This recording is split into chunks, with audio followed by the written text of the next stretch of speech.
Com grande parte da população, sobretudo os jovens, passando mais tempo dentro de casa, o interesse pelo cultivo de espécies de hortaliças que possam ser consumidas no dia a dia cresceu. Salsinha, cebolinha, hortaliças não convencionais como peixinho, vinagreira, azedinha e physalis e até algumas frutíferas como pitanga e amora são alguns dos exemplos de plantas usadas na culinária e que podem ser cultivadas em pequenos jardins e até em vasos. De acordo com a pesquisadora em agroecologia da EPAMIG, Vânia Neves, todas as espécies de hortaliças podem ser cultivadas em espaços domésticos. Em primeiro lugar, é preciso se atentar para o local onde as plantas irão ficar.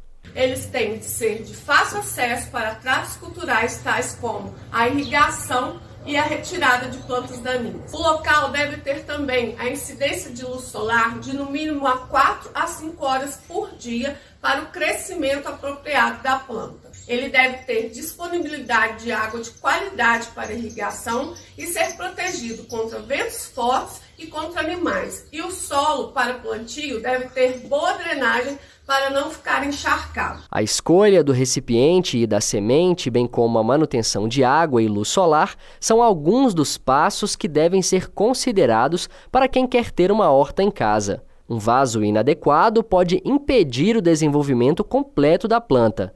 A regra básica para a escolha dos recipientes de plantio é: raízes curtas, vasos pequenos e rasos; raízes longas, vasos largos e profundos. Uma forma simples e prática de saber qual o comprimento das raízes é pensar no porte da planta. Se a hortaliça é leve e com porte pequeno, como a salsa e a cebolinha, suas raízes são curtas e poderão ser plantadas em recipientes menores. Se a hortaliça é de porte alto e é mais pesada, como a berinjela, por exemplo, a raiz é longa, pois precisa suportar o peso da planta e deverão ser plantadas em vasos maiores e fundos. Até as frutas podem ser cultivadas em casa, porém é necessário fazer uso de recipientes maiores.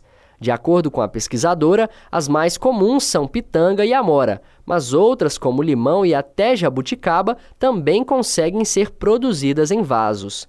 Ela aconselha que, no caso das frutas, para melhor rendimento, é indicado adubar com adição de matéria orgânica, como esterco de boi ou até adubo mineral com NPK. O substrato é a mistura de solo, que é a terra comum, com outros elementos exigidos pela planta para o seu desenvolvimento. Para o cultivo de hortaliças em pequenos espaços, recomenda-se que o substrato seja composto por terra, esterco e areia, na proporção de uma parte de areia, 2 partes de esterco ou outro composto orgânico e 3 partes de terra.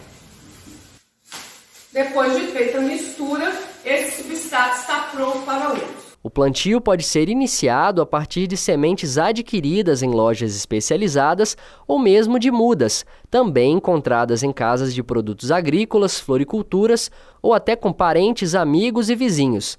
A pesquisadora lembra que é importante prezar pelas mudas ou sementes de plantas sadias, já que tanto a genética quanto as doenças adquiridas podem passar para o novo cultivo. Após o plantio, a irrigação precisa ser feita constantemente, mas sempre adequada ao clima, à necessidade da planta e à drenagem do solo.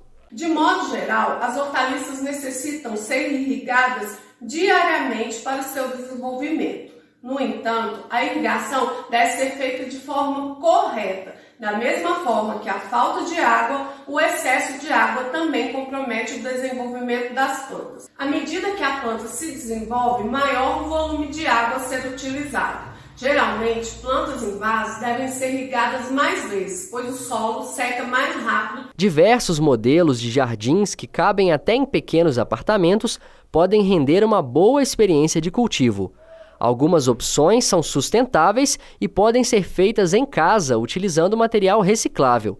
Usando garrafas PET ou canos de PVC, com a ajuda apenas de uma furadeira, já é possível ter um resultado muito bonito e prático. Além do aprendizado sobre plantas e da reciclagem de material, o cultivo também pode render uma economia na compra de alimentos.